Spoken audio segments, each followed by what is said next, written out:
So lesson 3, building lasting influence from tactics to reputation.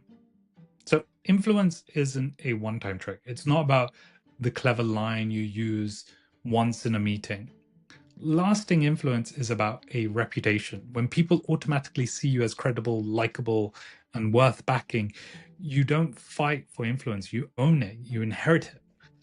In this final lesson, I'll show you how to build that reputation with simple daily practices, how to be memorable in meetings, and how to keep people supporting you long after the conversation finishes.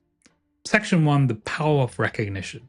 Human beings are wired to return favors. If someone does something for you, you feel the pressure to do something back. It's psychology, it's universal. And it's one of the strongest forces in influence. The mistake most professionals make is ignoring this. They think influence is about big wins for themselves. It's genuinely not. Influence is built in small moments of recognition. So let's say recognition 101, you publicly praise a colleague in a meeting.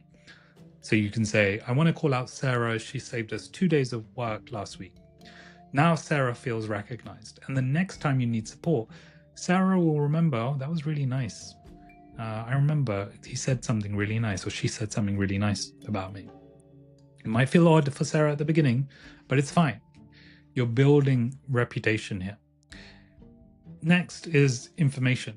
So let's say you share useful information before a meeting. Here's a stat I found out that might help you frame your update. This small gesture towards a colleague builds a mental debt. Later, when you need them to back you, they repay it because of recognition. Here's another example, help before being asked. So you step in to solve a small problem for someone. They didn't expect it, but they remember it. The human brain stores that debt. So next time you see someone who needs a bit of support, jump in and let them know that you're there to help them. So influence is built on small favors, not big asks. Give first and ask later wins always. And people remember how you made them feel useful, seen, or supported. The goal isn't manipulation. It's to create a culture around you where people feel you've invested in them. That's how you build loyalty and long-term influence. Section 2, how to be memorable in meetings. Meetings are where careers are made or buried. Most influential people treat meetings like as if it's a stage. You don't need to talk the most. You need to be memorable. So rule number 1, speak early, especially if you're not the leader. The first person to speak sets the tone. If you wait until the end, your background noise, speaking early signals authority. As I said, unless you're the leader, who's the final authority, then speaking early is recommended. If you are the leader, then I probably wouldn't recommend it. Rule number 2, anchor the discussion. Instead of throwing random points, anchor the meeting. If we were to leave today with clarity on X, this meeting is a success. That line alone positions you as someone who directs them. 3, make one big point, not 10 small ones. People don't remember everything you say. They remember the one line that sticks. Craft it in advance. Deliver it with super confidence. So here's a couple of examples. The real risk isn't trying this. The real risk is doing nothing. This kind of forces everybody to hear it again. Doing nothing is the biggest risk. You could say, if we fix this one bottleneck, everything else will speed up. What does that mean? That means that we want to move fast. This is the one thing we need to look at. Or I hear 3 different perspectives, but they all point to the same truth. You're kind of getting everybody on the same page with that one statement. Rule number 4, own silence. Say your line, then stop. Let silence do the work. Don't keep talking. Say what you need to do and pause. This creates weight. When no one knows what to say, that's fine. It forces others to engage in your point. Most people will kind of subconsciously agree, nod their head, say yes. So think of it this way. If you're not remembered, you weren't influential. One sharp point beats 10 scattered ones. The person who frames the meeting frames the outcome. Section 3, daily practices that grow your influence. Lasting influence isn't built in big moments. I've said this before earlier in this course. It's built in daily habits, the small things you repeat to create your reputation. So the first habit you should have is the credibility check. Every day ask, did I show authority today? Was I clear, confident? Was I clear, confident, and positioned as the owner of something? Authority fades if you don't reinforce it. Habit 2, the likability deposit. Did I leave people better than I found them? That's all likability is. Did I show interest, recognition, or support? Even 5 seconds of genuine recognition builds deposits in your likability bank. Habit 3, the consistency step. Did I move one person from a small yes to a bigger yes? Influence compounds. If you didn't push one thing forward, you missed the chance to build momentum. So a couple of micro actions to repeat. Start conversations with, how can I support you this week? End updates with, here's the actions we should align on.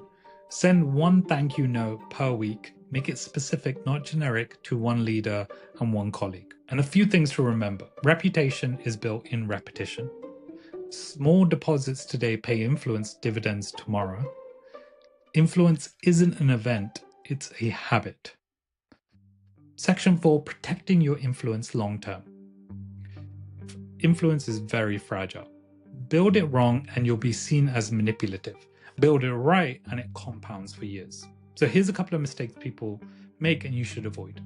Overplaying authority. If you dominate every meeting, people stop listening. Authority requires some constraint. Speak with weight, not volume. Mistake 2, faking likability. People spot fake smiles and shallow networking. Authenticity beats performance. Better to be consistently respectful and direct than insincere. Don't become BFFs with every single person. Mistake 3, ignoring recognition. If you only take, people will stop giving. Your reputation will flip from influential to selfish. So how to protect yourself? Keep a favor ledger in your mind or on a notepad. Ask, who have I supported lately? Who do I owe back? Audit your presence. Do people see you as confident or overbearing? Do they see you as supportive or self-serving? And if you have someone you're really comfortable with, ask them this. And then reset when needed. If you're overplayed, pull back. Influence is long-term, not a single win. Don't keep poking if it's not going to work. Step back, give it some time, and then reapproach later. So influence collapse if it feels like manipulation. Protect your reputation like it's currency because it genuinely is. And influence that lasts is slow, steady, and consistent. My closing statements. Influence isn't a trick. It's not one clever phrase. It's the system you build that compounds over time. So the full arc is, in part 1, we talked about the psychology. Logic doesn't win. Authority, likability, and consistency does. In part 2, we talked about the practice scripts, persuading your boss, aligning with colleagues, framing requests so yes feels easier than no. And in part 3, you've learned how to make influence last. So recognizing others, presence in meetings, daily habits, and protecting your reputation. So there's a basic playbook. The only difference between you and the people who get ahead isn't intelligence or talent, it's influence. So start today, pick one lever, one script, one habit, and repeat it until it becomes natural. Influence isn't built overnight, and I've said this multiple times throughout this whole course. But if you do this consistently, you'll notice the shift. People will listen differently, meetings will tilt towards you, and opportunities will find you, instead of you chasing them, because in the workplace, hard work makes you respected, but influence gets you promoted.